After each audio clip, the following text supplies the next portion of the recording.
আব্দুল্লাহ ইবনে উমর রাদিয়াল্লাহু তাআলা আনহু বলেন, রাসূল সাল্লাল্লাহু আলাইহি সাল্লাম বলেছেন, লা ইয়াকুলান্না আহাদুকুম বিশিমালিহি ওয়া লা ইয়াসরাবান্না বিহা ফাইনা শাইতান ইয়াকুলু বিশিমালিহি ওয়া ইয়াসরাবু বিহা। অবশ্যই অবশ্যই তোমাদের কোনো ব্যক্তি যেন বাম হাতে না খায়, বাম হাতে পান না করে। কেন? শয়তান বাম হাতে খায়, শয়তান বাম হাতে পান করে। এখন বাম হাতে চা খাওয়াটা একটা ঢং, ট্যাটাস হয়ে গেছে। আমাদের রাজশাহী চাঁপাইনবাবগঞ্জের মানুষেরা বাম হাতে গিলাস ধরে ডান হাত নিচে লাগায়, দিয়ে দেখায় যে ডান হাতে খালাম। এটাও একটা ঢং, নোংরা, চলবে না।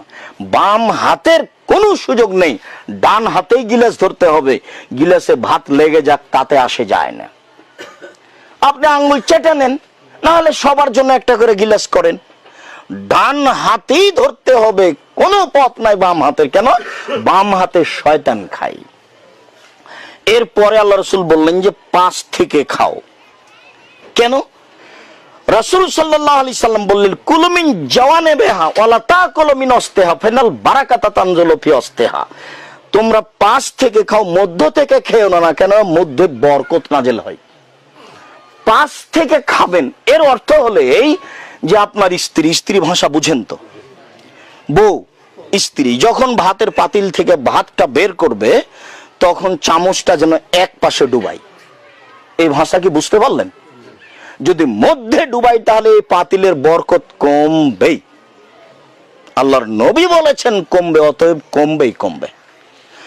এবার গামলাতে ভাত উঠানো আছে, গামলা থেকে ভাত তুলে আপনার স্ত্রী বাচ্চাদের প্লেটে দিচ্ছে, তখনও আপনার স্ত্রীকে চামচটা গামলার কোথায় ডুবাতে হবে? এক পাশে। যদি মধ্যে চামচটা লাগাই তাহলে এই গামলার ভাতের বরকত কমবেই, নিশ্চিত কমবে, অবধারিত কমবে। আল্লাহর নবী বলেছেন কমবে, অতএব কমবেই কমবে। কাউকে বলা লাগবে না, কমবেই।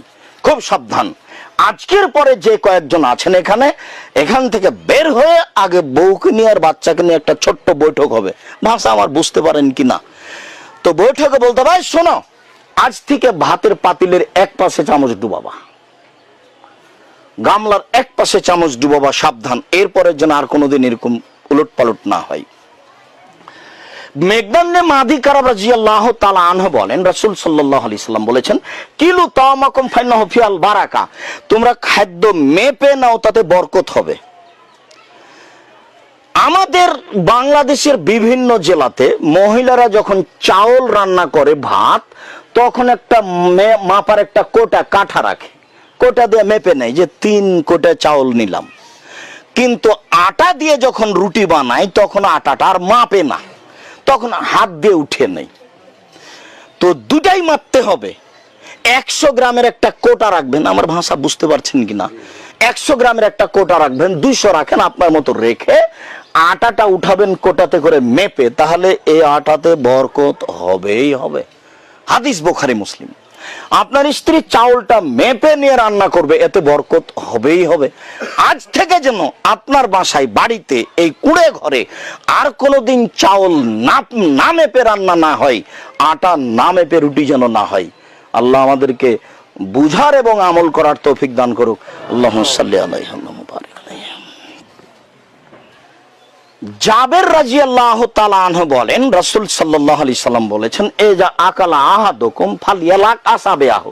যখন তোমাদের কেউ খাবে সে যেন আঙ্গুল চেটে খায়, ওয়াসাহাফাতা, প্লেট চেটে খায়। কেন? ইন্নাকুম লা তাদরুনা ফিয়াতিল বারাকা। তোমার জানা নাই কোন ভাতে বরকত আছে। প্লেটে একটা ভাত ছিল, ধুয়ে ফেলে দিলে, বাড়ির বরকত চলে গেল।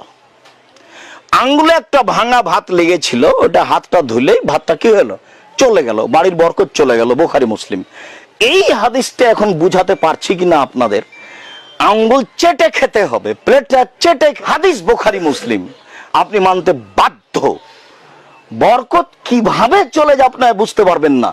তখন রোজ খাবার নিচ্ছে মানুষের কাছ থেকে, কিন্তু দেখি বাড়িতে নেই, তার মানে বাড়িতে বরকত নেই। আর দেখি ওই যে 15 দিন আগে চাউল নিয়েছিলাম 20 কেজি, এখনো আছে, শেষই হয় না, তার মানে বরকত আছে। আয়েশা রাদিয়াল্লাহু তাআলা আনহা বলেন যে আল্লাহর নবী মারা গেলেন তখন অর্ধ সা, 1.25 কেজি আটা ছিল বাড়িতে, 1.25 কেজি। ওই আটা নিয়ে রুটি বানায়, অনেক দিন খেলাম, শেষ হয় না।